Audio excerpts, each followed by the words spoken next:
হাদির মস্তিষ্ক মারাত্মকভাবে ক্ষতিগ্রস্ত। অস্ত্রোপচার শেষে তাকে কনজারভেটিভ ম্যানেজমেন্টে রাখা হয়েছে। শুক্রবার দুর্বৃত্তদের গুলিতে গুরুতর আহত হন ঢাকা ৮ আসনের সম্ভাব্য স্বতন্ত্র এমপি প্রার্থী। প্রয়োজন অনুযায়ী সাপোর্ট চলবে বলে জানিয়েছে এভারকেয়ারের ১৩ সদস্যের মেডিকেল বোর্ড। এক বিবৃতিতে বোর্ড জানায় তার ফুসফুসে আঘাত আছে, ব্রেন স্টেম ইনজুরির কারণে রক্তচাপ এবং হৃদস্পন্দন ওঠানামা হচ্ছে। এখন তিনি ভেন্টিলেটর সাপোর্টে আছেন, তবে রোগীর অবস্থা অত্যন্ত আশঙ্কাজনক বলেও জানায় বোর্ড। গুজব বা অনুমান ভিত্তিক তথ্য প্রচার না করে মেডিকেল বোর্ডের উপরে আস্থা রাখার অনুরোধ জানানো হয়। এদিকে তার স্বাস্থ্যের খোঁজ নিতে আসা রাজনৈতিক নেতারা ওসমান হাদির জন্য দেশবাসীর কাছে দোয়া চেয়েছেন। বিকেলে এভারকেয়ার হাসপাতালে গিয়ে ওসমান হাদির চিকিৎসার খোঁজ নেন স্বরাষ্ট্র উপদেষ্টা জাহাঙ্গীর আলম।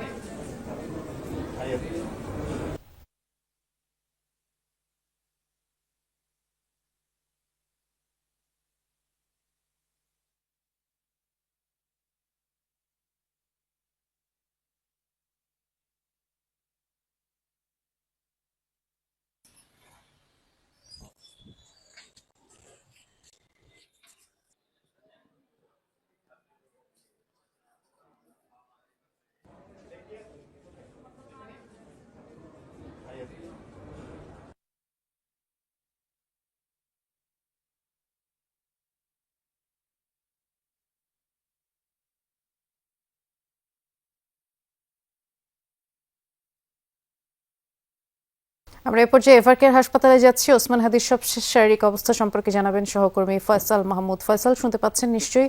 আমরা যেমনটি মাত্রই দর্শকদের জানাচ্ছিলাম যে হাদির মস্তিষ্ক মারাত্মকভাবে ক্ষতিগ্রস্ত হয়েছে বলে চিকিৎসকদের পক্ষ থেকে জানানো হয়েছে। এছাড়া আর কোনো আপডেট আছে কিনা, কিংবা ওসমান হাদির সবশেষ কি তথ্য আপনার কাছে আছে জানাবেন। বৃষ্টি সন্ধ্যার কিছুক্ষণ আগেই হাদির চিকিৎসায় গঠিত যে মেডিকেল বোর্ডটি রয়েছে তাদের পক্ষ থেকে একটি বিবৃতি পাঠানো হয়েছে। সেখানে হাদির শারীরিক যে কন্ডিশন সেটি বিস্তারিতভাবে তারা তুলে ধরেছেন। সে জায়গায় তারা বিশেষ করে ব্রেইনের কথাটি তারা সেখানে বলেছেন। যেহেতু আপনি জানেন যে হাদিকে যে গুলিটি করা হয়েছিল সেটি মূলত ব্রেইনে গিয়ে আঘাত করে, যার কারণে পরবর্তীতে সেই গুলিটি বের করার জন্য সেখানে অস্ত্রোপচার করার কারণেই মূলত যে ব্রেইনের বা মস্তিষ্কের যে জায়গাটি ক্ষত হয়েছে কিংবা সেখানে যে জটিলতা তৈরি হয়েছে সেই জায়গায় এখনো বেশ জটিলতা আছে, যার কারণে মূলত তাকে এখন পুরোপুরি পর্যবেক্ষণে রাখা হয়েছে। এর পাশাপাশি সেখানে আরো বেশ কিছু বিষয় নিয়ে তারা কথা বলেছেন, ফুসফুসের কার্যকারিতা নিয়েও। সে জায়গায় একটি মাত্র তারা আশার আলো দেখতে পেয়েছেন, সেটি হচ্ছে মূলত কিডনির যে কার্যক্ষমতা সেটির বিষয়ে তারা পজিটিভ বলেছেন। তারা বলছেন যে এর আগে কিডনিতে তিনি গুলিবিদ্ধ হওয়ার পরে কিডনির যে কার্যকারিতা সেটি কিন্তু অনেকটা কমে গিয়েছিল। সেই জায়গায় কিডনির কার্যকারিতা এখন আবার পুরোপুরি সেটি কাজ করতে শুরু করেছে। এর পাশাপাশি যদি পুরো মেডিকেলের বিবৃতিটা যদি বলি, এখনো পর্যন্ত হাদির অবস্থা কিন্তু অত্যন্ত আশঙ্কাজনকই ডাক্তারদের পক্ষ থেকে জানানো হয়েছে। তারা বলছেন তারপরে তারা এখানে যতটুকু সাধ্য তারা চেষ্টা করে যাচ্ছেন আন্তরিকতার সাথে। তারা বলছেন 48 ঘন্টা থেকে 72 ঘন্টা এখানে সিসিইউতে রেখে তারা নিবিড় পর্যবেক্ষণ করে তারপরে হয়তো পুরোপুরি ফাইনালি গিয়ে হাদির শারীরিক অবস্থার বিষয়ে তারা বলতে পারবেন। তখন হয়তো উন্নত চিকিৎসার জন্য যদি প্রয়োজন হয় হয়তো দেশের বাইরে নিয়ে যাওয়া হতে পারে, সেটি হাদির পরিবার এবং তার সহযোদ্ধাদের পক্ষ থেকেও দাবি জানানো হয়েছে। এর পাশাপাশি যদি বলি, এখন পর্যন্ত ডাক্তাররা এই বিষয়টিকে এখন পর্যন্ত তারা আসলে আশার বাণী শোনাতে পারছেন না, যেহেতু খুবই আশঙ্কাজনক। তবে পরিবার এবং এখানকার যে তাদের শুভাকাঙ্ক্ষীরা রয়েছেন তারা অনেকেই আসছেন, দেখে যাচ্ছেন, সাহস দেওয়ার চেষ্টা করছেন এবং সর্বোপরি সকলে আসলে দোয়া করছেন আল্লাহর কাছে যাতে জুলাইয়ের এই অন্যতম একজন যোদ্ধা কিংবা ইনকলাব মঞ্চের মুখপাত্র হাদি যাতে দ্রুত সুস্থ হয়ে উঠতে পারেন, সে বিষয়টি সকলে বলছেন। এর পাশাপাশি যদি বলি, হাদির ভক্ত এবং শুভাকাঙ্ক্ষীরা অনেকেই এখানে আসছেন এবং তারা কিছুক্ষণ পর এখানে স্লোগান দিচ্ছেন, মিছিল করছেন। এর পাশাপাশি তারা স্বরাষ্ট্র উপদেষ্টার আইন শৃঙ্খলা নিয়ে যে পরিস্থিতি, টালমাটাল পরিস্থিতি, সে বিষয়ে তারা স্বরাষ্ট্র উপদেষ্টার পদত্যাগেরও দাবি জানিয়েছেন। তো এই ছিল এখান থেকে বৃষ্টি। বেশ কিছু তথ্য আপনি আমাদেরকে জানালেন, ধন্যবাদ ফয়সাল। প্রধান উপদেষ্টা ডক্টর মোহাম্মদ ইউনূসের সাথে সাক্ষাৎ করেছে ওসমান হাদির পরিবার। এ সময় তার সর্বোত্তম চিকিৎসা নিশ্চিতের আশ্বাস দেন অন্তর্বর্তী সরকার প্রধান। বলেন, হামলায় জড়িতদের চিহ্নিত করে দ্রুত বিচারের আওতায় আনা হবে। রাষ্ট্রীয় অতিথি ভবন যমুনায় সকালে সাক্ষাৎকালে জুলাই বিপ্লবীদের রক্ষায় সরকারকে ভূমিকা রাখার আহ্বান জানায় হাদির পরিবার। যিনি রাজনীতি করেন, যিনি লড়াই করেন, যিনি বিপ্লবী, যিনি সংগ্রামী, তার মৃত্যুটা হবে একটা সংগ্রামের মধ্য দিয়ে, রাজপথে ক্লোরির মৃত্যু। গুলিবিদ্ধের মাত্র 2 দিন আগে বলেছিলেন শরীফ ওসমান হাদি। ওসমান হাদি এখন এভার কেয়ারে রয়েছেন নিবিড় পরিচর্যায়। হাসপাতালে হাদি লড়ছেন জীবন মৃত্যুর সঙ্গে, বিলাপ থামছে না পরিবারের, সহযোদ্ধারাও বাকরুদ্ধ। রাষ্ট্রীয় অতিথি ভবন যমুনায় ওসমান হাদির ভাই বোন এবং ইনকিলাব মঞ্চের 3 নেতা দেখা করেন প্রধান উপদেষ্টার সাথে। প্রধান উপদেষ্টাকে ওসমান হাদির বোন জানান তার ভাইয়ের 10 মাসের সন্তান আছে। পরিবারের মেরুদণ্ড সে। জুলাই বিপ্লবীদের রক্ষায় সরকারকে ভূমিকা রাখার আহ্বান জানান তিনি। ইনকিলাব মঞ্চের নেতারা বলেন, বিপ্লব ধারণ করেই ওসমান হাদি রাজপথ ছাড়েননি। প্রধান উপদেষ্টার কাছে তাদের প্রশ্ন, হাদিকে গুলি করা সন্দেহভাজন ব্যক্তি যদি আগেই গ্রেফতার হয়ে থাকে তবে কোন প্রক্রিয়ায় জামিন পেয়েছেন সে? সব শুনে প্রধান উপদেষ্টা তাদের আশ্বস্ত করে বলেন, দ্রুততম সময়ের মধ্যে অপরাধীদের গ্রেফতার করবে আইন শৃঙ্খলা রক্ষাকারী বাহিনী। মশিউর অনিক, যমুনা নিউজ, ঢাকা। ওসমান হাদির উপরে হামলার ঘটনায় সম্মিলিতভাবে প্রতিবাদ সভা করার সিদ্ধান্ত নিয়েছে বিএনপি, জামায়াত ইসলামী ও জাতীয় নাগরিক পার্টি এনসিপি। প্রধান উপদেষ্টা ডক্টর মোহাম্মদ ইউনূসের সাথে বৈঠকে এই সিদ্ধান্ত হয়। আগামী 2-1 দিনের মধ্যে এই সভা অনুষ্ঠিত হবে। বিএনপি স্থায়ী কমিটির সদস্য সালাউদ্দিন আহমদ জানিয়েছেন, রাজনৈতিক বিতর্ক যতই থাকুক, দেশের স্বার্থে ফ্যাসিবাদ বিরোধী আন্দোলনে সবাই ঐক্যবদ্ধ।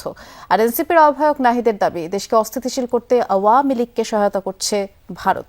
বৈঠকে প্রধান উপদেষ্টা রাজনৈতিক দলগুলোকে ঐক্যবদ্ধ থাকার আহ্বান জানান।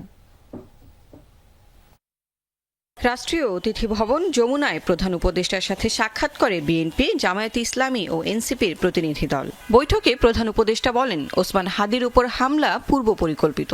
তাদের উদ্দেশ্য নির্বাচন বানচালের। ষড়যন্ত্রকারীরা তাদের নেটওয়ার্ক বিস্তৃত করেছে। প্রশিক্ষিত শুটার নিয়ে মাঠে নেমেছেন। শুধু সরকার নয়, দল মত নির্বিশেষে সবাইকে সতর্ক ও ঐক্যবদ্ধ থাকার আহ্বান জানান তিনি। বৈঠক শেষে গণমাধ্যমের সাথে কথা বলেন বিএনপি নেতা সালাউদ্দিন আহমদ। বলেন, হাদির উপর হামলা বাংলাদেশের উপরে হামলা। চট্টগ্রামে বিএনপি প্রার্থীর উপর হামলার ঘটনায় আইনশৃঙ্খলা বাহিনী কঠোর ব্যবস্থা নিলে এখন এমন ঘটনা ঘটত না। বলেন, ইনকিলাব মঞ্চের প্রতিরোধ সমাবেশে অংশ নেবে বিএনপি। সামনে নির্বাচন, বিভিন্ন রকমের রাজনৈতিক বিতর্ক হবে, কিন্তু আমরা ওই পর্যায়ে বিতর্ক করব না যাতে করে আমাদের ঐক্য বিনষ্ট হয়। আমাদের চেতনা হচ্ছে জুলাই আমরা ফ্যাসিবাদ বিরোধী জাতীয় ঐক্যকে অটুট রাখবো। এই জায়গায় আমাদের কোনো আপোষ নাই। পতিত ফ্যাসিবাদকে অবশ্যই আমরা এই বার্তা দিতে চাই, এই জাতীয় কোনো ধরনের হামলা করে বাংলাদেশের গণতান্ত্রিক উত্তরণকে বাধাগ্রস্ত করতে পারবে না, প্রতিহত করতে পারবে না। পরে এনসিপির আহ্বায়ক নাহিদ জানান, কয়েকজন নেতাকে নিরাপত্তা দিলে হবে না, জনসাধারণের নিরাপত্তা নিশ্চিত করতে হবে। আওয়ামী লীগ প্রতিরোধে প্রশাসনের পাশাপাশি সর্বাত্মকভাবে দলগুলোকে মোকাবেলা করতে হবে। ভারত সরকারের প্রত্যক্ষ বা পরোক্ষ মদত ছাড়া আওয়ামী লীগ এই ধরনের পরিকল্পনা করতে পারে না। ভারত সেই হস্তক্ষেপ চালিয়ে যাচ্ছে। ফলে ভারতের প্রতিও এবং এখানে যারা দূতাবাস রয়েছে তাদেরকে সরকার কঠোরভাবে বলতে হবে এবং রাজনৈতিক দল হিসেবে আমরা আমাদের জায়গা থেকে অবস্থান অবশ্যই জানাবো। আওয়ামী লীগের ভোট নেওয়ার যে একটা প্রতিযোগিতা আমরা দেখতে পাই, সেইটা যাতে আমরা খুবই সতর্কভাবে সচেতনভাবে করি, কারণ সেই আওয়ামী লীগ ঢুকে আপনার দলের নেতাকে যে হত্যা করবে না তার নিশ্চয়তা নাই। বৈঠকে সেক্রেটারি জেনারেল গোলাম পরোয়ারের নেতৃত্বে জামায়াতের প্রতিনিধি দল অংশ নিলেও কথা বলেননি কেউ। লাভলি বিথি, যমুনা নিউজ, ঢাকা। ওসমান হাদি গুলিবিদ্ধ হওয়ার ঘটনার প্রেক্ষাপটে জুলাই আন্দোলনের সম্মুখ সারির যোদ্ধাদের বিশেষ নিরাপত্তা দেওয়ার সিদ্ধান্ত নিয়েছে স্বরাষ্ট্র মন্ত্রণালয়। হাদির সাথে জড়িতদের গ্রেফতার করতে ঘোষণা করেছে 50 লাখ টাকার পুরস্কার। এ সময় স্বরাষ্ট্র উপদেষ্টা জানান, ফ্যাসিস্ট সন্ত্রাসীদের ধরতে শুরু হচ্ছে বিশেষ operation devil hunt phase 2। Tarek রহমানের নিরাপত্তা সংখ্যা নিয়ে দাবি করে উপদেষ্টা বলেন, বিএনপির ভারপ্রাপ্ত চেয়ারম্যানের সর্বোচ্চ নিরাপত্তা নিশ্চিত করা হবে। ইনকিলাব মঞ্চের মুখপাত্র ও ঢাকা ৮ আসনের প্রার্থী ওসমান হাদি গুলিবিদ্ধ হওয়ার ঘটনায় প্রশ্নের মুখে আইনশৃঙ্খলা পরিস্থিতি। সংকটময় এমন অবস্থায় শনিবার ছুটির দিনে সচিবালয়ে স্বরাষ্ট্র মন্ত্রণালয়ের আইন শৃঙ্খলা সংক্রান্ত কোর কমিটির জরুরি বৈঠক। স্বরাষ্ট্র উপদেষ্টার সভাপতিত্বে অনুষ্ঠিত বৈঠকে উপস্থিত ছিলেন নিরাপত্তা উপদেষ্টা সহ সেনাবাহিনী, পুলিশ, বিজিবি ও বিভিন্ন গোয়েন্দা সংস্থার প্রধান ও ঊর্ধ্বতনরা। তফসিল ঘোষণার পরদিনই এ ধরনের ঘটনায় নির্বাচনকালীন সার্বিক আইন শৃঙ্খলা পরিস্থিতি নিয়ে আলোচনা হয়। ওসমান হাদির উপর হামলার ঘটনায় দুঃখ প্রকাশ করা হয়। স্বরাষ্ট্র উপদেষ্টা বলেন, হাদির উপর হামলার ঘটনায় জড়িতদের কেউ ছাড় পাবে না। ওসমান হাদির গুলিবিদ্ধর সাথে যারা জড়িত তাদের ধরে দিতে পারলে 50 লক্ষ টাকা জড়িত। আপনারা সবাই ওসমান হাদির জন্য দোয়া করবেন। স্বরাষ্ট্র উপদেষ্টা জানান, সম্মুখ সারির জুলাই যোদ্ধাদের বিশেষ নিরাপত্তা দেয়া হচ্ছে। অন্তর্বর্তী সরকার জুলাই গণ অভ্যুত্থানে সম্মুখ সারির যোদ্ধাদের নিরাপত্তা নিশ্চিতে বদ্ধপরিকর। সরকারের পক্ষ থেকে তাদের জন্য বিশেষ নিরাপত্তার ব্যবস্থা গ্রহণ করা হচ্ছে। জুলাই যোদ্ধাদের নিরাপত্তা দেওয়ার জন্য আমরা ছোট্ট একটা কমিটি করে দিছি। ওই কমিটি অ্যাসেস করে তারপরে তারা ব্যবস্থা করবে। তারা নিজেদেরও যদি হাতিয়ার তারা লাইসেন্স নিতে চায়, আমরা ওই লাইসেন্সটা দিয়ে দেব। নির্বাচন বানচাল করার জন্য এ ধরনের হামলার ঘটনা বলে দাবি করেছেন স্বরাষ্ট্র উপদেষ্টা। জানান, যারা প্রার্থী হচ্ছেন আবেদন করলে তাদের অস্ত্রের লাইসেন্সের অনুমোদন দেয়া হবে, ফেরত দেয়া হবে জমা দেয়া অস্ত্র। তারেক রহমানের নিরাপত্তা দিতে সব রকমের প্রস্তুতি আছে বলেও দাবি করেন উপদেষ্টা। তার নিরাপত্তার ব্যাপারে কোনো শঙ্কা নাই। তার নিরাপত্তার ব্যাপারে যত ধরনের প্রস্তুতি নেওয়ার আমরা নিব এবং তার নিরাপত্তা আমরা দিব। স্বরাষ্ট্র উপদেষ্টা বলেন, নির্বাচনকালীন আইন শৃঙ্খলা নিয়ন্ত্রণে আবারও শুরু হচ্ছে বিশেষ অভিযান ডেভিল হান্ট ফেজ 2। ফ্যাসিস্ট টেররিস্টদের দমনের উদ্দেশ্যে committee operation devil hunt phase 2 অবিলম্বে চালু করার সিদ্ধান্ত গ্রহণ করা হয়েছে। ফ্যাসিস্ট অ্যারেস্টের সংখ্যা বাড়াতে হবে। স্বরাষ্ট্র উপদেষ্টা জানান, লুট হওয়া অস্ত্র উদ্ধারে আইন শৃঙ্খলা বাহিনীর অভিযান চলমান রয়েছে। লুট হওয়া ও অবৈধ অস্ত্র উদ্ধারে। আলমগীর স্বপন, যমুনা নিউজ, ঢাকা। ইনকিলাব মঞ্চের মুখপাত্র শরীফ ওসমান হাদির উপর গুলি বর্ষণকারী একজনকে শনাক্ত করেছে পুলিশ। ওই ব্যক্তির ছবিও প্রকাশ করেছে ঢাকা মেট্রোপলিটন পুলিশ। সন্দেহভাজন ব্যক্তির নাম ফয়সাল করিম দাউদ, ঢাকা মহানগর উত্তর ছাত্রলীগের সহসভাপতি সে। গেল বছর ব্যাংক লুটের মামলায় অস্ত্রসহ গ্রেফতারের পরে অল্প সময় আবার জামিনও পেয়ে যান এই দাউদ। গণমাধ্যমের প্রকাশ হওয়া বিভিন্ন ছবি ও নানা কার্যক্রমে দেখা যায় কদিন ধরেই ওসমান হাদির বিভিন্ন সভা এবং গণসংযোগে এই প্রধান সন্দেহভাজন সক্রিয় ছিল। তবে মোটরসাইকেলে আরেকজনের বিষয়ে এখনো কোনো তথ্য দিতে পারেনি আইন শৃঙ্খলা বাহিনী। মাত্র 4 দিন আগের ঘটনা। রাজধানীর বাংলা মোটরে ইনকিলাব সেন্টারে নেতাকর্মীদের নিয়ে নির্বাচনী কার্যক্রম বিষয়ে সভা করেন ওসমান হাদি। সেখানে হাদির ঠিক ডান পাশেই বসা ছিলেন সন্দেহভাজন ফয়সাল করিম দাউদ। এর 3 দিন পর শুক্রবার হামলা হয় হাদির উপর। খুব কাছ থেকে গুলি করা হয় তাকে। তার আগে মতিঝিল এলাকায় গণসংযোগে হাদির পাশেই দেখা যায় ওই ব্যক্তিকে। তারা মাস্ক পরিহিত ছিলেন, একবারের জন্য তারা মাস্ক খুলেননি এবং তারা মোটরসাইকেল নিয়ে মুভ করছিলেন, বারবার মোটরসাইকেল নিয়ে মুভ করছিলেন এবং সর্বশেষ গুলিটা কিন্তু মোটরসাইকেল থেকেই করা হয়েছে। হাদির উপর হামলার পর সামাজিক যোগাযোগ মাধ্যমে ফয়সালের নানা ছবি ও কার্যক্রম প্রকাশ হতে থাকে, যেখানে বিভিন্ন সময়ে তোলা ছবি, হাতের ঘড়ি, গায়ের জামার অনেক কিছুই মিল পাওয়া যায় সন্দেহভাজন ব্যক্তির সঙ্গে। এসবের সঙ্গে সিসি ক্যামেরার ফুটেজ বিশ্লেষণ করে গুলিবর্ষণকারীকে শনাক্ত করেছে পুলিশ। পরে ওই ব্যক্তির ছবি প্রকাশ করে তার বিষয়ে তথ্য দেওয়ার আহ্বান জানায় ডিএমপি। শনিবার রাজারবাগ পুলিশ অডিটোরিয়ামে অবসরপ্রাপ্ত কর্মকর্তাদের এক অনুষ্ঠান শেষে অপরাধী শনাক্তের কথা জানান ডিএমপি কমিশনার। আমরা প্রাইম টার্গেটকে খুঁজতেছি এবং আপনারা বাই দিস টাইম নামও জেনে গেছেন, আমরা মিডিয়াতেও দিয়ে দিছি। প্রাইম টার্গেটকে খুঁজতেছি, এখনো 24 ঘন্টা পার হয় নাই। হোপফুলি আমরা এটা হিট করতে পারবো ইনশাআল্লাহ। গেল বছরের নভেম্বরে আদাবরে একটি প্রতিষ্ঠানের 17 লাখ টাকা লুটের ঘটনায় অস্ত্রসহ র্যাবের হাতে গ্রেফতার হয়েছিল ফয়সাল। অল্প সময়ে উচ্চ আদালত থেকে জামিনও পায়। 2018 সালের জাতীয় নির্বাচনে সাবেক স্বরাষ্ট্রমন্ত্রী আসাদুজ্জামান খানের নির্বাচনী টিমের সদস্য ছিলেন সন্দেহভাজন ফয়সাল। পুলিশের নথিমতে ফয়সালের বাড়ি পটুয়াখালী জেলার বাউফল উপজেলার কেশবপুর গ্রামে। রিয়াজ রায়হান, যমুনা নিউজ, ঢাকা। ইনকিলাব মঞ্চের মুখপাত্র ও ঢাকা 8 আসনের সম্ভাব্য স্বতন্ত্র প্রার্থী ওসমান হাদির উপর হামলার ঘটনায় রাজধানী সহ সারা দেশে বিক্ষোভ মিছিল করেছে বিএনপি। হাদির উপর গুলির ঘটনায় উদ্বেগ ছড়িয়েছে বিএনপিতেও। হামলার ঘটনা পরিকল্পিত দাবি করে বিএনপি নেতারা বলেন, প্রার্থীদের উপর হামলার রেকর্ড কেবল আওয়ামী লীগ ও জামায়াতেরই আছে। ওসমান হাদির উপর হামলা গণতন্ত্রের উপর আঘাত বলে মন্তব্য করেন বিএনপির স্থায়ী কমিটির সদস্য মির্জা আব্বাস। কর্মসূচি থেকে বিএনপি নেতারা ঝুঁকিপূর্ণ প্রার্থীদের সব ধরনের নিরাপত্তা দেওয়ার আহ্বান জানান।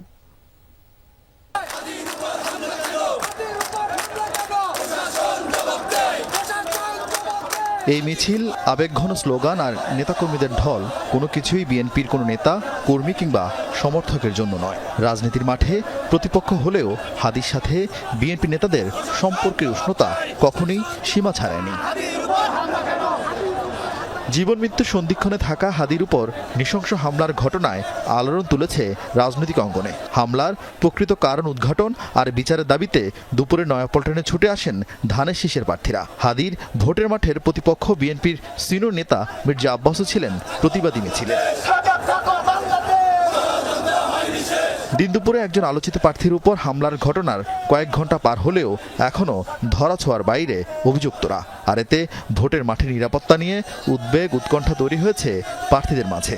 ঝুঁকিপূর্ণ বা ভালনারেবল এলাকায় রয়েছে সেই প্রার্থীদের নিরাপত্তা আগে নিশ্চিত করুক। কোনো ষড়যন্ত্রকেই আমাদের এই নির্বাচনকে রুখতে পারবে না, বাংলাদেশের গণতান্ত্রিক অগ্রযাত্রাকে রুখতে পারবে না। আমার এলাকায় অনেক সন্ত্রাসীরা গ্রেফতার হয়েছিল ইতিমধ্যে, কিন্তু দেখা গেছে তারা এক সপ্তাহ পরে আবার জামিন নিয়ে বের হয়ে যাচ্ছে। তো সেই বিষয়ে সরকারের সতর্ক থাকতে হবে, সচেতন থাকতে হবে, যাতে নির্বাচনের আগে কোনো আপনার যে সন্ত্রাসীগুলি চিহ্নিত তারা যাতে কোনোভাবেই জামিন না পায় সেই ব্যবস্থা গ্রহণ করতে হবে। নয়াপল্টন থেকে নাইটাঙ্গেল ও ফকিরাপুল মোড় ঘুরে আবারও বিএনপি কার্যালয়ে গিয়ে শেষ হয় বিক্ষোভ মিছিল। তার আগে সংক্ষিপ্ত সমাবেশে বিএনপি নেতারা বলেন, ৭১-এ হত্যা ধর্ষণের মতো ঘটনা ঘটানোর পরও যাদের অনুশোচনা নেই তাদের পক্ষে যে কোনো কিছুই করা সম্ভব। ৭১ সালে ৩০ লক্ষ মানুষকে হত্যা, ২ লক্ষ মা বোনের ইজ্জত হরণের পরে যাদের কোনো বিবেকে বাঁধেনি, তারা তো যা ইচ্ছা তাই করতে পারে। এই মহা মাস্টার প্ল্যান, এই মহা পরিকল্পনা তারা করে চট করে অভিযোগটা যাতে চাপানো যায় বিএনপি নেতার বিরুদ্ধে, এইভাবে একটা চমৎকার ষড়যন্ত্র তারা করেছে। হাদির উপরে আক্রমণ, আমি আগে বলেছি, এটা গণতন্ত্রের উপর আক্রমণ। এবং জীবনে কোনো রেকর্ড নাই যে আমরা প্রার্থীরা কখনো মারামারি করেছি। রেকর্ড আছে আওয়ামী লীগের, রেকর্ড আছে ওই একটা অপশক্তির। আমি চাই আসল ঘটনা বেরিয়ে আসুক, আসল দুর্বৃত্তরা সাজা পাক, এই দেশের মানুষের সামনে বিশেষ একটা রাজনৈতিক দলের মুখোশ উন্মোচিত হোক। শুধু রাজধানীতে নয়, হাদির উপর হামলার ঘটনায় জামালপুর, বাগেরহাট, সিলেট, নাটোর, কুড়িগ্রাম, টাঙ্গাইল সহ বেশ কিছু জেলায় বিক্ষোভ মিছিল করে স্থানীয় বিএনপি, যেখান থেকে দ্রুত হামলাকারীদের গ্রেপ্তার করে নির্বাচনী পরিবেশ সুষ্ঠু রাখতে সরকার ও নির্বাচন কমিশনকে কঠোর হওয়ার আহ্বান জানান নেতারা। আরিফিন শাকিল, যমুনা নিউজ, ঢাকা। ইনকিলাব মঞ্চের মুখপাত্র শরীফ ওসমান হাদির উপর হামলার পেছনে কারো কোনো অসৎ উদ্দেশ্য আছে কিনা ভেবে দেখার পরামর্শ দিয়েছেন বিএনপির ভারপ্রাপ্ত চেয়ারম্যান তারেক রহমান। রাজধানীর খামারবাড়িতে কৃষিবিদ ইনস্টিটিউশন মিলনায়তনে বিএনপির দেশ গড়ার পরিকল্পনা শীর্ষক কর্মসূচি সমাপনী দিনে এই আহ্বান জানিয়ে তিনি বলেছেন, কাছাকাছি সময় 2 প্রার্থীর উপরে হামলার ঘটনায় অনেকেই ফায়দা নেওয়ার চেষ্টা করছে। আগামীতে প্রবাসী প্রশিক্ষিত কর্মী পাঠানোর উদ্যোগ নেবে বিএনপি। এতে দেশের অর্থনীতির আমূল পরিবর্তন হবে বলেও মনে করেন বিএনপির ভারপ্রাপ্ত চেয়ারম্যান তারেক রহমান। দেশকে ধ্বংসের কিনারা থেকে আমরা তখনই বের করে নিয়ে আসতে পারবো যেই ষড়যন্ত্রগুলো চলছে। বিভিন্ন সূত্র খবর বলছে এই ষড়যন্ত্র এখনই থেমে থাকবে না, এটা আরো খারাপ রূপ হতে পারে। কিন্তু আমাদের ভয় পেলে চলবে না, আমাদেরকে আতঙ্কগ্রস্ত হলে চলবে না, আমাদেরকে মানুষকে সাহস দিতে হবে, আমাদেরকে নিজেদেরকে ঐক্যবদ্ধ হতে হবে, আমাদেরকে মানুষকে, দেশের সাধারণ মানুষ, গণতান্ত্রিক মানুষকে আমাদের ঐক্যবদ্ধ করতে হবে। আমরা যত ঐক্যবদ্ধ হব, আমরা যত সামনে এগিয়ে আসব, আমরা যত পরিস্থিতি তৈরি করব, যে কোনো মূল্যে নির্বাচন হতে হবে। এই পরিস্থিতি যত আমরা তৈরি করব, ষড়যন্ত্রকারীরা তত পিছু হটতে বাধ্য হবে। ওসমান হাদির উপর হামলার ঘটনা নির্বাচনে বড় কোনো প্রভাব ফেলবে না, নির্দিষ্ট সময়ে ভোট হবে, দায়িত্ব পালনে শক্ত অবস্থানে আছে ইসি, জানিয়েছেন কমিশনার আব্দুর রহমান এল মাসুদ। টেলিফোনে যমুনা নিউজকে তিনি বলেছেন, আইন শৃঙ্খলা পরিস্থিতি ভালো রাখতে সচেষ্ট হতে হবে বাহিনীগুলোকে। বিচ্ছিন্ন কিছু ঘটনায় যদি নির্বাচন নিয়ে শঙ্কা তৈরি হয়, তাহলে নির্দিষ্ট লক্ষ্যে পৌঁছানো কঠিন। কেউ যেন ভোটের প্রক্রিয়াকে বাধাগ্রস্ত করতে না পারে। নাশকতাকারীদের বিরুদ্ধে যার যার অবস্থান থেকে ভূমিকা পালনে দলগুলোর প্রতি আহ্বান জানান। নির্বাচনী কাজের সাথে জড়িত অফিসগুলোয় পাহারা জোরদারের পরামর্শ দেওয়া হয়েছে, জানান কমিশনার রহমান এল মাসুদ। আর এই ঘটনা ব্যাপারে যে নির্বাচনের পর কোনো খুব বড় একটা প্রভাব ফেলবে এটা আমরা মনে করছি না। আমরা মনে করতেছি যে আমাদের সতর্ক থাকতে হবে, আমাদের আইন শৃঙ্খলা আরো বেশি জোরদার করবেন। আর নির্বাচন ইনশাল্লাহ নির্দিষ্ট তারিখে হবে, বলতে পারি যে আমরা খুব শক্ত অবস্থানে থাকবো। ওসমান হাদির উপর প্রকাশ্যে গুলির ঘটনা প্রমাণ করে কত নিরাপত্তাহীন নির্বাচনী মাঠ। প্রার্থীরা বলছেন, কার্যক্রম নিষিদ্ধ আওয়ামী লীগ নির্বাচন বানচালের চেষ্টা এমন ঘটনা আরও বাড়বে। এতে প্রার্থীদের পাশাপাশি ভীতি ছড়াবে ভোটারদের মাঝেও। দ্রুত অস্ত্র উদ্ধারে বিশেষ অভিযানের দাবি প্রার্থীদের। সহকর্মী আরিফুর রহমান সবুজের রিপোর্ট।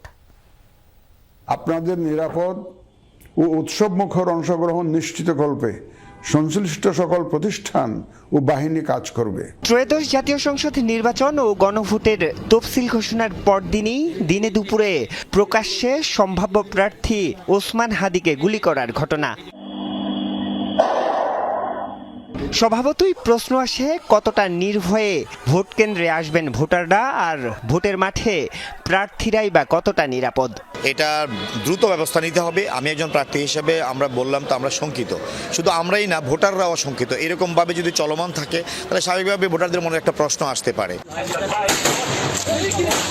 এর আগে গত ৫ নভেম্বর গণসংযোগ চালানোর সময় চট্টগ্রাম ৮ আসনের বিএনপির সম্ভাব্য প্রার্থী এরশাদুল্লাহর গণসংযোগে গুলি চালায় সন্ত্রাসীরা। গুলিবিদ্ধ হন এরশাদুল্লাহ, নিহত হয় তার রাজনৈতিক কর্মী সরওয়ার হোসেন বাবলা। প্রার্থীরা বলছেন, আগামী নির্বাচন বানচালের ষড়যন্ত্রে মাঠে নেমেছে একটি গোষ্ঠী। গত ১ বছরে বাংলাদেশের আইন শৃঙ্খলা পরিস্থিতি আমরা যতটুকু উন্নত হওয়ার কথা, বাট সেই জায়গায় আমরা এখন পর্যন্ত পৌঁছাতে পারি নাই, যার কারণেই আজকে অবাধে আমাদের এরশাদুল্লাহ ভাইকে গুলি করা হচ্ছে, অবাধে ওসমান হাদিকে গুলি করা হচ্ছে। আইন শৃঙ্খলা পরিস্থিতি নিয়ে শঙ্কা ছিল আগেই। প্রার্থীদের অভিযোগ, নির্বাচনের আগে কার্যক্রম নিষিদ্ধ আওয়ামী লীগ টার্গেট কিলিংয়ে মাঠে নেমেছে। সেই সময় যারা গুরুত্বপূর্ণ ভূমিকা দিচ্ছে তাদেরকে টার্গেট কিলিং করা, এবং বেশ কয়েকবার শেখ হাসিনার অডিও আসছে যেখানে নাম ধরে তারা কাদেরকে হত্যা করতে চায় সেটা আকাঙ্ক্ষা প্রকাশ করছে। গোপালগঞ্জে এনসিপি সমাবেশে পুরো সারা দেশের সন্ত্রাসীদের সংগঠিত করে পুরো একটা হত্যার মিশনে নেমেছিল।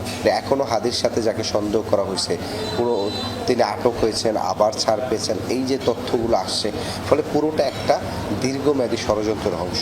এবারের নির্বাচন ঘিরে সবচেয়ে বড় শঙ্কা, গণ অভ্যুত্থানের পর থানা ও ফাঁড়ি থেকে লুট হওয়া পুলিশের অস্ত্র, যা এখন রাজনৈতিক নেতাকর্মী থেকে শুরু করে দাগি জেল পলাতক ও শীর্ষ সন্ত্রাসীদের কাছে। আমরা কিন্তু অনেক আগে থেকেই বলে আসছি, নির্বাচন কমিশন এবং অন্তর্বর্তীকালীন সরকার সবাইকে বলছি যে অবৈধ অস্ত্রগুলো উদ্ধার করুন, কেমন সন্ত্রাসীদের গ্রেপ্তার করুন, না হলে লেভেল প্লেয়িং ফিল্ড সঠিক হবে না। আর এটা না হলে নির্বাচনও ফলপ্রসূ করা যাবে না। সন্ত্রাসীদের গ্রেফতার আর অস্ত্র উদ্ধারে এর আগে অপারেশন ডেভিল হান্ট পরিচালনা করেছে পুলিশ। তা কতটা সফল হয়েছে এই প্রশ্নের জবাব দিয়েছেন ডিএমপি কমিশনার। তাদের নিরাপত্তার ব্যাপারে ব্যবস্থা নিচ্ছি আমরা। আগামী বছরের 12 ফেব্রুয়ারি অনুষ্ঠিত হবে ত্রয়োদশ জাতীয় সংসদ নির্বাচন ও গণভোট। আরিফুর রহমান সবুজ, যমুনা নিউজ, ঢাকা। জলবায়ু পরিবর্তনকে আর কেবল প্রযুক্তিগত বা অর্থনৈতিক সমস্যা হিসেবে দেখার সুযোগ নেই। জলবায়ু ন্যায্যতা মানে ন্যায়, টিকে থাকা এবং জবাবদিহি, এমনটাই জানিয়েছেন মৎস্য প্রাণী সম্পদ উপদেষ্টা ফরিদা আখতার। সকালে শেরেবাংলা কৃষি বিশ্ববিদ্যালয়ে আয়োজিত তৃতীয় জলবায়ু ন্যায্যতা সমাবেশ 2025-এর উদ্বোধনী অনুষ্ঠানে তিনি কথা বলেন। জীবাশ্ম জ্বালানির উপর অব্যাহত নির্ভরতার সমালোচনা করে বলেন, প্যারিস জলবায়ু চুক্তি সহ বিভিন্ন বৈশ্বিক চুক্তির প্রতিশ্রুতি বাস্তবায়নে এখনো বড় ঘাটতি রয়ে গেছে। গ্লোবাল নর্থ প্রায় ন্যায় বিচারের বদলে ঋণ দেয়। একই অনুষ্ঠানে সমাজ কল্যাণ উপদেষ্টা শারমিন এস মুর্শিদ বলেন, বৈশ্বিক কার্বন নিঃসরণের সবচেয়ে কম দায় থাকা সত্ত্বেও বাংলাদেশ জলবায়ু পরিবর্তনের অন্যতম বড় ভুক্তভোগী। বলেন, শিল্পোন্নত দেশগুলোর কাছে আমরা ঋণী নই, বরং তারা আমাদের কাছে ঋণী। জলবায়ু ন্যায্যতা এখন জবাবদিহি ও কার্যকর পদক্ষেপের বিষয় বলেও জানান উপদেষ্টা। আমরা ঋণী নই, যারা আমরা যাদেরকে দাতা বলি তারা আমাদের কাছে ঋণী, এবং সময় এসেছে তাদের ন্যায্যতার দৃষ্টি দিয়ে পৃথিবীকে দেখা। সময় এসেছে তাদের ঋণ আমাদের কাছে পরিশোধ করা। শিল্প কলকারখানা এবং আমাদের জীবাশ্ম জ্বালানির নির্ভরতা কমাতে হবে। আওয়ামী লীগের নেতাকর্মীরা নির্বাচন বানচালে সংশ্লিষ্টদের প্রতিনিয়তই হুমকি দিচ্ছে। ডিবেট ফর ডেমোক্রেসি আয়োজিত ছায়া সংসদে এমনটা জানান নির্বাচন সংস্কার কমিশনের সাবেক সদস্য বদিউল আলম মজুমদার। ওসমান হাদির উপরে হামলার ঘটনায় নির্বাচন সুষ্ঠু হওয়া নিয়েও তিনি শঙ্কা প্রকাশ করেন। এ সময় সংগঠনটির চেয়ারম্যান বলেন, নির্বাচন বানচাল করতে দেশি বিদেশি ষড়যন্ত্র হচ্ছে। এই নির্বাচন হচ্ছে সক্ষমতা প্রমাণ করে ভাবমূর্তি পুনরুদ্ধারের অনন্য সুযোগ। গেল বৃহস্পতিবার ত্রয়োদশ সংসদ নির্বাচনের তফসিল ঘোষণা করেন প্রধান নির্বাচন কমিশনার। বর্তমানে ইসির সামনে 12 ফেব্রুয়ারি সুষ্ঠু ও অবাধ ভোট অনুষ্ঠানই মূল চ্যালেঞ্জ। নির্বাচন সামনে রেখে সামাজিক যোগাযোগ মাধ্যমের অপব্যবহার এবং প্রভাব ও প্রতিরোধ শীর্ষক ছায়া সংসদ বিতর্ক হয় এফডিসিতে, যার আয়োজনে ছিল ডিবেট ফর ডেমোক্রেসি। সংগঠনটির চেয়ারম্যান বলেন, আইন শৃঙ্খলা পরিস্থিতির উন্নয়ন না ঘটালে আগামী নির্বাচন সুষ্ঠু ও গ্রহণযোগ্য হবে না, কারণ ভোট বানচালে দেশি বিদেশি ষড়যন্ত্রকারীরা সক্রিয়। হাদির প্রতি গুলিবর্ষণের পরবর্তী সময় থেকেই তারা ঐক্যবদ্ধভাবে আগামী নির্বাচনকে সুষ্ঠু, সুন্দর, গ্রহণযোগ্য করবার জন্য তারা একসাথে কাজ করবে বলে আমরা আশা করি। কারণ আমরা কিন্তু ভবিষ্যৎ রাজনীতিতে যারা নির্বাচিত হবেন চর দখলের মতো কোনো অবস্থান আমরা দেখতে চাই না। নির্বাচন সংস্কার কমিশনের সাবেক সদস্য বদিউল আলম মজুমদার বলেন, ওসমান হাদির উপর গুলির ঘটনা অপতৎপরতা। আওয়ামী লীগের নেতাকর্মীরা নির্বাচন ভণ্ডুল করতে সংশ্লিষ্টদের প্রতিনিয়ত হুমকি দিচ্ছে বলেও জানান তিনি। পরাজিত শক্তি পালিয়ে গিয়েছে, কিন্তু তাদের দোসররা এখনো এখানে আছে এবং তারা প্রতিনিয়ত হুমকি দিচ্ছে নির্বাচনকে ভণ্ডুল করার জন্য। অতএব তাদের পক্ষ থেকে তো এরকম অপচেষ্টা হওয়াই স্বাভাবিক। ছলে বলে কলে কৌশলে যে কোনো কিছুর বিনিময়ে নির্বাচনে জেতার একটা অশুভ প্রতিযোগিতা আছে। হাতির ঘটনায় আগামী নির্বাচন কতটা সুষ্ঠু হবে তা নিয়ে জনমনে আশঙ্কা তৈরি হয়েছে বলেও জানান নির্বাচন সংস্কার কমিশনের সাবেক সদস্য। নির্বাচন হবে এটা প্রায় নিশ্চিত করে বলা যেত গতকালের আগে, তো এখন কিছুটা আশঙ্কা সৃষ্টি হয়েছে। নির্বাচন সামনে রেখে ইসি ও আইন শৃঙ্খলা বাহিনীকে আরও কঠোর হতে সরকারের প্রতি আহ্বান জানান বক্তারা। রাব্বি হোসেন, যমুনা নিউজ, ঢাকা।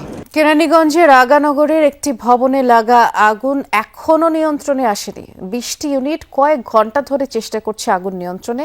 কোনো হতাহত না থাকলেও ধোঁয়ার কারণে নেভাতে বেশ বেগ পেতে হচ্ছে। ঝুটের গোডাউন হয় আগুনের সাথে কালো ধোঁয়ায় তীব্রতা ছিল বেশি। বিল্ডিং কোড না মানা সহ নানা অনিয়ম পেয়েছে উপজেলা প্রশাসন। ঘটনা তদন্তে 5 সদস্যের কমিটি করা হয়েছে। ভোরে তখন সবাই ঘুমে, হঠাৎ আগুন। 12 তলা জাবালেনুর টাওয়ারের নিচতলা ও দোতলায় ঝুটের গুদাম। সেখানে আগুনের সূত্রপাত। উপরের তলাগুলোতে ছিল বহু পরিবার। আগুনের পর সবাই নিরাপদেই ভবন থেকে বেরিয়ে আসে।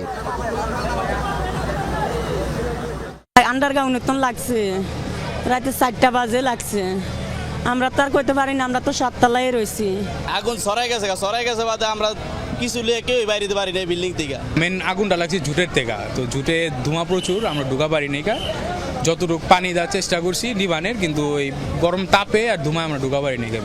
শুরুতে ফায়ার সার্ভিসের কয়েকটি ইউনিট কাজ করলেও পরে 20টি ইউনিট যোগ দেয়। তারা ভবনের বিভিন্ন তলা থেকে অনেককে উদ্ধার করে। বিশাল ভবনে প্রবেশের জন্য প্রশস্ত জায়গা না থাকায় বেগ পেতে হয় আগুন নেভাতে।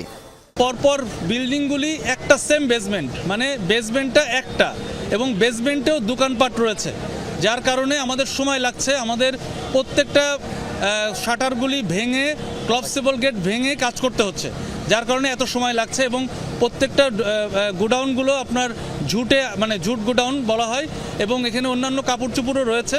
তো এইসব মালামাল আপনার সরাতে এবং ভিতরে আগুনের সোর্সে পৌঁছানোর জন্য আমাদের একটু বেগ পেতে হচ্ছে। বাসিন্দাদের অভিযোগ, গোডাউনে মালামালের জন্য হাঁটার জায়গাও ছিল না। মালের কারণে এই অবস্থাটা, যদি সবাই মালগুলা ভিতরে থাকতো এতগুলো আগুন লাগতো না। পাবলিক দিকে আইনার টাকা ঢোকা মাল মাহাজনে আনছিল, কিন্তু মাহাজনের ঋণও আছে, মাহাজনের সব মাল শেষ হয়ে গেছে, 2 কোটি টাকার উপরে মাল। উপজেলা নির্বাহী কর্মকর্তা ঘটনাস্থল পরিদর্শন করে ভবনের বিভিন্ন অনিয়ম খুঁজে পান। এখানে বিল্ডিং এর কোড মানা হয়নি, আমরা যেটা বুঝতে পারছি। এবং পাশাপাশি দেখতে পেলাম যে এই বিল্ডিং এর গ্রাউন্ডে এইখানে গ্যারেজ থাকার কথা, সেইখানে জোট গোডাউন এরা তৈরি করেছে। এটাও আমরা দেখতে পাচ্ছি আইনের ব্যত্যয় হয়েছে। তদন্ত কমিটির প্রতিবেদনের পর পরবর্তী ব্যবস্থা নেওয়া হবে জানান তিনি। হাসিবুল করিম বিজয়, যমুনা নিউজ, ঢাকা। কলাগাছ থেকে উৎপাদিত ফাইবার বিদেশে রপ্তানি উৎপাদন ও ব্যবহার বৃদ্ধির লক্ষ্যে গাজীপুরে উদ্যোক্তাদের কর্মশালা অনুষ্ঠিত হয়েছে। সকালে গাজীপুর চৌরাস্তায় স্থানীয় একটি কনভেনশন সেন্টারে এই কর্মশালা অনুষ্ঠিত হয়। এ সময় বানানা ফাইবার মেশিনের মাধ্যমে কিভাবে কাজ করা হয় তা হাতে কলমে দেখানো হয়। এ সময় উদ্যোক্তা হাফিজুল ইসলামের পরিচালনায় আলোচক হিসেবে উপস্থিত ছিলেন সদর উপজেলার কৃষি কর্মকর্তা হাসিবুল হাসান, গাজীপুর জেলার কৃষি সম্প্রসারণ অধিদপ্তরের উপপরিচালক রফিকুল ইসলাম খান, ক্ষুদ্র কুটির শিল্প কর্পোরেশনের পরিকল্পনা ব্যবস্থাপনা বিভাগের উপব্যবস্থাপক জোহরা খাতুন। তরুণ প্রজন্মকে অপরাধমূলক কর্মকাণ্ড থেকে দূরে রাখতে 350 দৌড়বিদের অংশগ্রহণে ব্রাহ্মণবাড়িয়ায় অনুষ্ঠিত হলো হাফ ম্যারাথন। সকাল 5:45 জেলার শিমরাইলকান্দি ব্রিজ থেকে শুরু হয়ে বিজয়নগর উপজেলার পত্তন এলাকায় গিয়ে এই প্রতিযোগিতা শেষ হয়। ব্রাহ্মণবাড়িয়া রানার্স কমিটির উদ্যোগে 21, 10, 5 ও 2 কিলোমিটার এই 4টি ক্যাটাগরিতে প্রতিযোগিতা অনুষ্ঠিত হয় এবং এতে নারী শিশু সহ দেশের 20টি জেলার পাশাপাশি বিদেশি দৌড়বিদরাও অংশ নেন। আয়োজকরা জানান, প্রযুক্তির অপব্যবহার থেকে মানুষকে দূরে রাখা, তরুণ প্রজন্মকে খেলাধুলার প্রতি আগ্রহী করা এবং মাদকমুক্ত সমাজ গড়তেই এই আয়োজন। সাগর পাড়ে মনোরম পরিবেশে অনুষ্ঠিত হয়েছে অ্যাক্টিভ পালস চট্টগ্রাম ম্যারাথন, যেখান থেকে ছড়িয়ে দেওয়া হয় নিয়মিত শরীরচর্চা আর সুস্থ জীবনযাপনের বার্তা।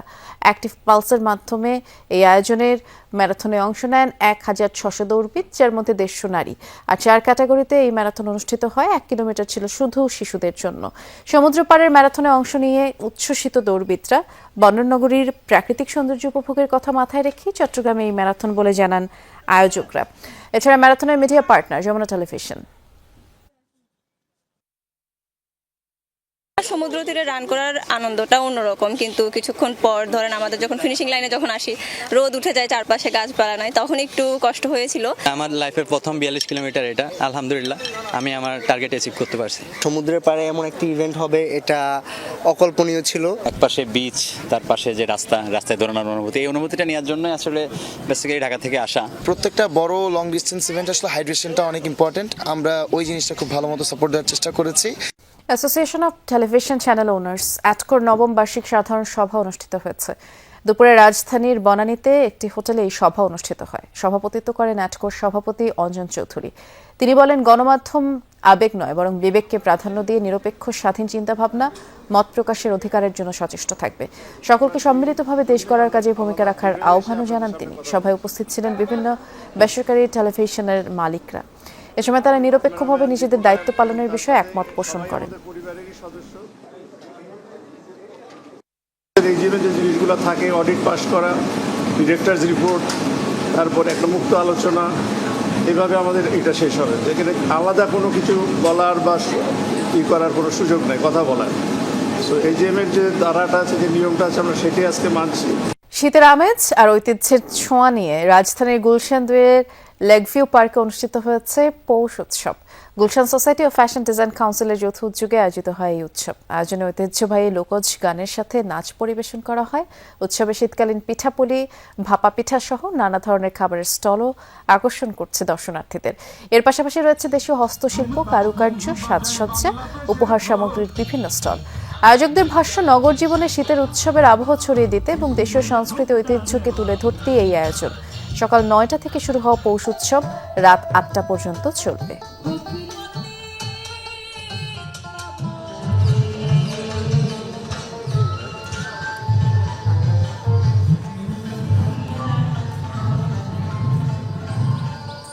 বিজয়ের মাস ডিসেম্বরে উদ্দীপনা নিয়ে রাজধানী গুলশানে আয়োজিত হলো বিজয় দিবস স্পোর্টস কার্নিভাল। গুলশান ইউথ ক্লাবের উদ্যোগে আয়োজিত এই কার্নিভালে শিশু কিশোর সহ বিভিন্ন বয়সের খেলোয়াড়রা অংশ নেন। কার্নিভালে বাস্কেটবল, ক্রিকেট সহ নানা ধরনের খেলার আয়োজন ছিল। বিভিন্ন ক্যাটাগরিতে প্রতিযোগিতা ও প্রদর্শনী ম্যাচ হয়। 3 ফর প্রতিযোগিতা শেষে বিজয়ী অংশগ্রহণকারী খেলোয়াড়দের হাতে পুরস্কার তুলে দেন আমন্ত্রিত অতিথিরা। আয়োজকরা জানান, তরুণদের খেলাধুলায় উৎসাহিত করা এবং সুস্থ প্রতিযোগিতার পরিবেশ তৈরির লক্ষ্যেই এই আয়োজন। কক্সবাজারের মহেশখালী মাতার বাড়িতে আল হাসনাইন হিফজুল কোরআন ইনস্টিটিউটের বার্ষিক পুরস্কার বিতরণী অনুষ্ঠিত হয়েছে। আর অনুষ্ঠানের প্রধান অতিথি ছিলেন মাদ্রাসা শিক্ষা গতানুগতিক না হয়ে যুগোপযোগী হওয়া দরকার, এমনটি বলেন তিনি। তারা যেন মাদ্রাসা শিক্ষা শেষ করে সমাজের রাষ্ট্রের জন্য গুরুত্বপূর্ণ ভূমিকা রাখতে পারে, সেভাবে তাদের গড়ে তুলতে হবে।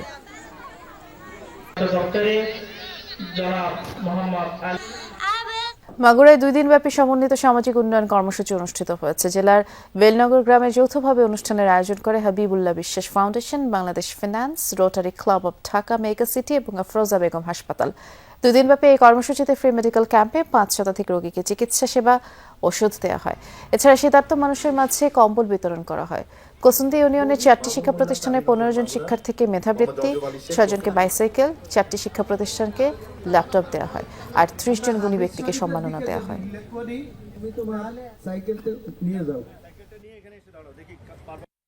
প্রায় 7 ধরনের বিভিন্ন সেগমেন্টের ডক্টরকে দ্বারা আমরা পেশেন্টদেরকে দেখছি, তাদেরকে প্রেসক্রিপশন দেওয়া হচ্ছে এবং বিনামূল্যে ওষুধ বিতরণ করা হচ্ছে।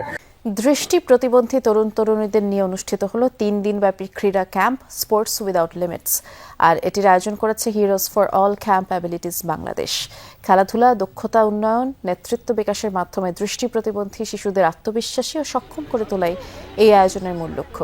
যুব ও ক্রীড়া মন্ত্রণালয় এবং অ্যাসোসিয়েশন ফর ব্লাইন্ড চিলড্রেন এবিসির সহযোগিতায় আয়োজিত ক্যাম্পে অংশ নিয়েছে দেশের বিভিন্ন প্রান্তের 50 জন দৃষ্টি প্রতিবন্ধী শিশু। ধানমন্ডির রিয়াগোপ মহিলা ক্রীড়া কমপ্লেক্সে 11 থেকে 13 ডিসেম্বর পর্যন্ত অনুষ্ঠিত হয়েছে এবারের আয়োজন। এই ক্যাম্পে শিশুদের জন্য তৈরি করা হয়েছে একটি নিরাপদ, সহায়ক পরিবেশ। ক্যাম্পেইনের 3য় শেষ দিনে জাতীয় ফুটবল দলের অধিনায়ক জামাল ভুঁইয়ার সাথে সাক্ষাৎ করেন অংশগ্রহণকারীরা। For blind or disabled, there should be something for them because they're also part of the society, and we have to remember those people because they have fans, they have friends, families as well. So we should also definitely be thinking about them.